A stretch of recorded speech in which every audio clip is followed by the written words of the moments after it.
레기 9번째 시간으로 레기 23장과 24장에 나와 있는 7대 절기에 대해서 함께 살펴보도록 하겠습니다. 이스라엘의 중요한 7대 절기가 레기 23장에 기록이 되어져 있고 민수기 28장과 29장에도 기록되어져 있고 신명기 15장과 16장에도 이스라엘의 7대 절기가 나와 있습니다. 이스라엘의 절기는 대체적으로 농사와 관련이 있고 특히 추수 때와 관련이 깊습니다.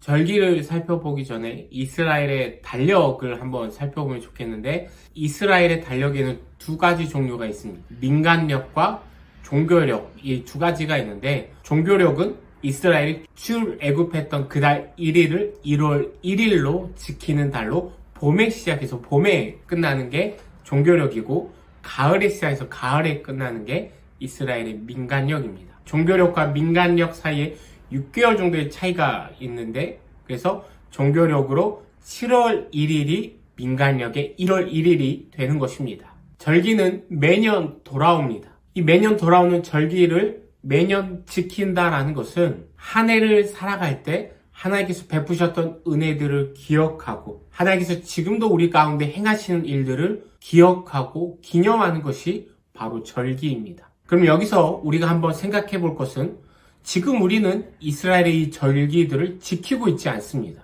저 여러분들은 고대 이스라엘의 백성들도 아니고 그때와 지금은 상황도 시대도 완전히 달라졌습니다. 그래서 우리는 123장에 나와 있는 이 절기들을 지키고 있지 않습니다. 그러나 우리가 절기를 묵상하고 절기 가운데 깨달아야 할 것은 우리의 일상을 하나님과 함께하고 내 삶의 흐름과 매듭을 하나님과 함께하는 것입니다. 이것을 우리가 절기를 통해서 배우고 묵상하고 우리의 삶 가운데 실천하며 살아가야 하는 것입니다. 구체적으로 절기를 살펴보기 전에 레기 13장은 안식일부터 이야기를 하고 있습니다. 절기는 1년에 한 번 돌아옵니다. 그런데 안식일은 일주일에 한 번씩 돌아오죠. 그러기에 서로 기본적인 주기가 맞지 않죠. 그런데도 레위기는 절기를 이야기하면 안식일을 먼저 언급하는 이유는 안식일 정신이 절기의 근본이 되기 때문에 그렇습니다. 안식일은 엿새 동안 일을 하고 일곱째 날에 아무 일도 하지 않고 쉬며 각각 거주하는 각 처에서 이 안식일을 지킵니다. 특별히 일곱째 날에 쉰다라는 의미에서 숫자 7이 사용되어졌는데, 성경 구약에서 숫자 7은 하나님의 완전수를 의미합니다. 즉 이 안식일이 하나님께서 정하신 날이라는 것을 숫자 7, 일곱째 날을 통해서 알려주고 있는 것이죠. 또한 안식일에는 아무 일도 하지 않고 쉬어야 합니다. 이것은 절기 때도 마찬가지입니다. 엿새 동안의 노동을 중단하고 일곱째 날에는 쉬어야 하죠. 엿새 동안에는 노동을 하지만 안식일과 절기에는 그 노동을 중지하고 하나님의 은혜를 생각하고 하나님의 행하신 일들을 기억하고 돌아봐야 하는 것입니다. 마지막으로 안식일에는 우리가 생각했을 때는 어디 특정한 장소에 우리처럼 모여서 지킬 것 같은데, 레기 23장에 보면 각 처에서 안식일을 지키라 말씀합니다. 각자 거주하는 그 처소에서, 즉 내 삶의 일상에서, 내가 살아가는 가장 기본적인 일상의 현장에서 쉬며 안식일을 지키는 것입니다.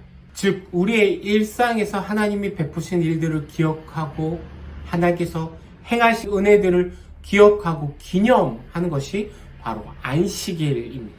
하나님이 정하셨고 우리의 일상의 자리에서 노동을 중단하며 내 삶 가운데, 내 일상 가운데 하나님이 베푸신 은혜들을 기억하고 기념하며 돌아보는 것이 안식일의 정신이고, 이 정신이 절기에도 그대로 녹아져 있는 것입니다. 이제 절기에 대해서 구체적으로 살펴볼 텐데, 첫 번째와 두 번째 절기가 바로 유월절과 무교절입니다. 유월절과 무교절을 한 세트로 함께 살펴볼 텐데, 유월절은 1월 14일이고 다음 날이 15일부터 일주일간은 무교절로 지킵니다. 전통적으로 유대인들은 연달아 이어지는 이 유월절과 무교절을 하나의 절기로도 생각해서 그저 유월절이라고, 무교절이라고 통칭해서 부르기도 합니다. 먼저 유월절은 출애굽과 관련이 있죠. 애굽 땅의 노예로 살아갈 때 10가지 재앙이 내려지는데, 마지막 재앙인 장자가 죽는 재앙, 이 재앙 가운데 어린 양의 피를 집 문 설주와 임방에 바를 경우에 죽음의 신, 장자가 죽는 것이 넘어가 하나님의 구원의 은혜를 경험하였던 것이죠. 이 날을 기억하고 기념하는 것이 바로 유월절입니다. 그리고 이어지는 무교절 일주일 기간 동안 이스라엘 백성들은 누룩을 넣지 않은 무교병을 먹으며 매일 제사를 드리게 되죠.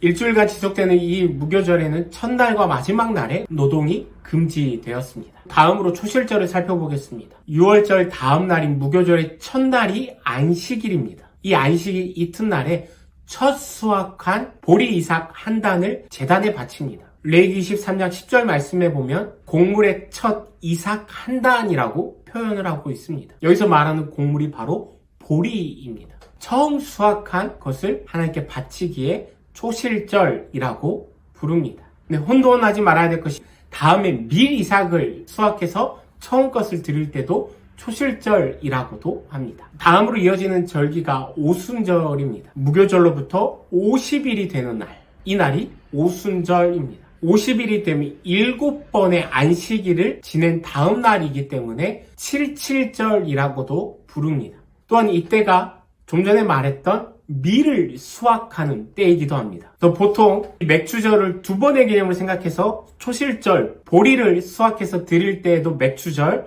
그리고 밀을 수확해서 드릴 때도 맥주절이라고도 하는 경우도 있습니다. 그래서 맥주절이 이 50일의 기간 동안에 두 번 지키는 절기이기도 하죠. 또한 이 오순절은 신약에 와서는 오순절에 성령 강림 사건이 일어납니다. 그래서 오순절이 신약에 와서는 성령 강림절이 되기도 하죠.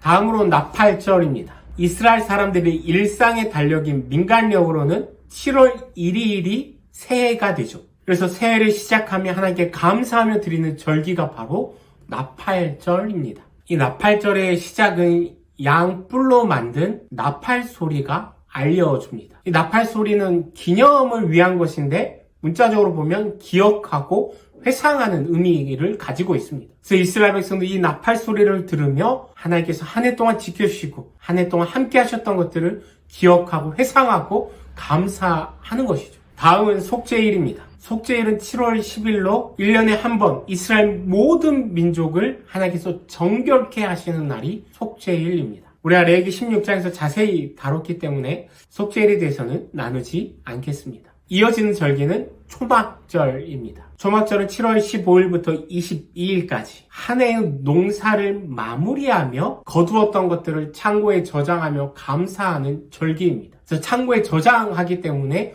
수장절이라고도 부릅니다. 특히 한 해 농사를 마무리하면서 이스라엘이 출애굽한 후에 광야에서 초막을 짓고 장막을 짓고 살아갔던 것을 기념하면서 임시로 초막을 지어서 일주일 동안 그 안에서 생활하는 것입니다. 이스라엘 백성들은 초막을 짓고 그 안에서 초막절을 지키며 아무것도 가진 것 없이 출애굽해서 아무것도 없는 광야에서 지냈던 그때를 기억하고 기념하는 것입니다. 가진 것도 없고 아무것도 없는 그때 하나님께서 지키시고 인도하시고 보호하셨던 그 은혜를 기억하고 그리고 그 은혜로 말미암아 여기까지 왔음을 기억하며 감사하는 절기입니다. 그래서 이 초막절을 지키면서 지금은 비록 잘 나갈지 모르고 많은 것을 소유했을지 모르지만 처음에는 내가 빈손이었다라는 것, 아무것도 없었다라는 것을 기억하며 지금 내게 주어진 것이 복이라 할 수 있겠지만 이 또한 언제든지 내려놓을 준비를 하며 살아가는 것이 바로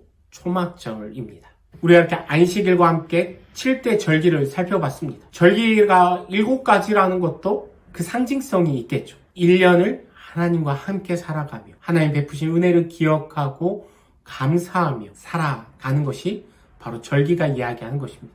그리고 특별히 레위기 23장 22절 말씀에서는 맥추절을 이야기하면서 밭 모퉁이까지 다 베지 말고 떨어진 것은 줍지 말고 그것을 가난한 자와 고리민을 위해서 남겨두라 말씀합니다. 절기의 이야기 가운데 이웃사랑에 대한 이야기가 담겨져 있는 것이죠. 제가 거듭해서 말씀드리는 거지만 레위기는 거룩, 구별됨에 대해서 말씀하면서 계속해서 이웃사랑에 대한 이야기를 같이 하고 있습니다. 절기 또한 마찬가지로 하나님의 은혜를 기억하고 하나님 앞에서 살아가는 것입니다. 동시에 이웃사랑, 하나님의 그 은혜에 감사함으로 이웃사랑까지 나아가는 것이 절기가 이야기하는 것이죠.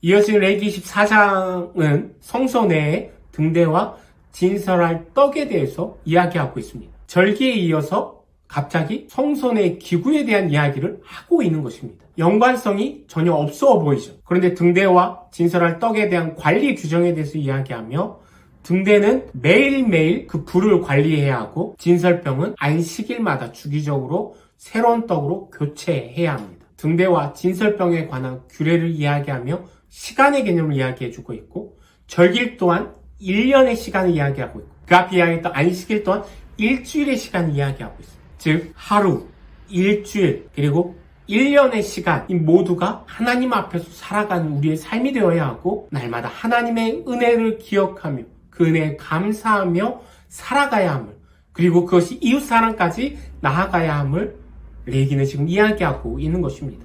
우리의 일상이 쌓여서 인생이 되는 것입니다. 그러기에 우리의 일상이 하나님 앞에서 그리고 이웃을 사랑하며 사랑을 실천하는 삶이 되어야 함을 레위기는 지금 이야기하고 있는 것입니다.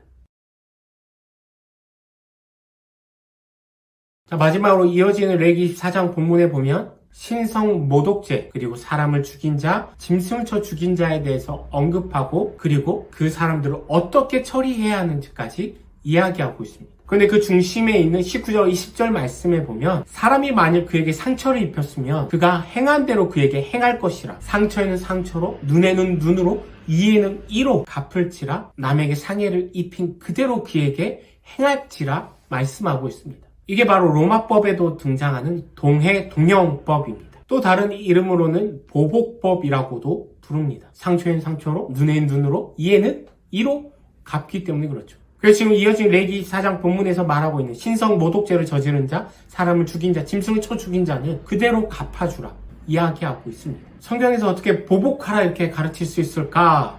우리가 의아할 수 있지만 동해동형법은 분명한 하나님의 명령입니다. 그리고 더 중요한 것은 이 하나님의 명령이 예수 그리스도를 통해서 최종 완성되었다는 것입니다. 예수님께서는 마태복음 5장에서 산상수훈 가르침을 주시죠. 예수님께서는 이 동해동형법을 산상수훈 가르침을 통해 대체하신 것이 아니라 완성시키셨습니다. 예수님께서는 이 동해동형법을 언급하시며 보복을 뛰어넘어 사랑과 자비와 용서로 갚고 원수에게까지도 그렇게 행하라 말씀하십니다. 예수님께서는 이 가르침을 십자가 위에서 완성하셨죠. 원수까지도 사랑하시며 십자가에 달려 죽으셨습니다. 예수 그리스도의 그 사랑, 그 은혜를 입은 우리 또한 우리 손에 든 칼이나 우리 입에 있는 칼로 갚는 것이 아니라 사랑과 자비와 용서로 갚아 나가야 하는 것입니다. 저와 여러분의 삶이 이 사랑을 실천하는 삶이 되었으면 좋겠습니다. 우리의 일상이 시간마다 하루하루마다 일주일마다 1년의 삶이 하나님 앞에서 살아가는 삶, 하나님의 은혜에 감사하는 삶, 그리고 그 사랑을 이웃과 함께 나누며 사랑과 자비와 용서를 실천하는 삶이 다 되었으면 좋겠습니다. 감사합니다.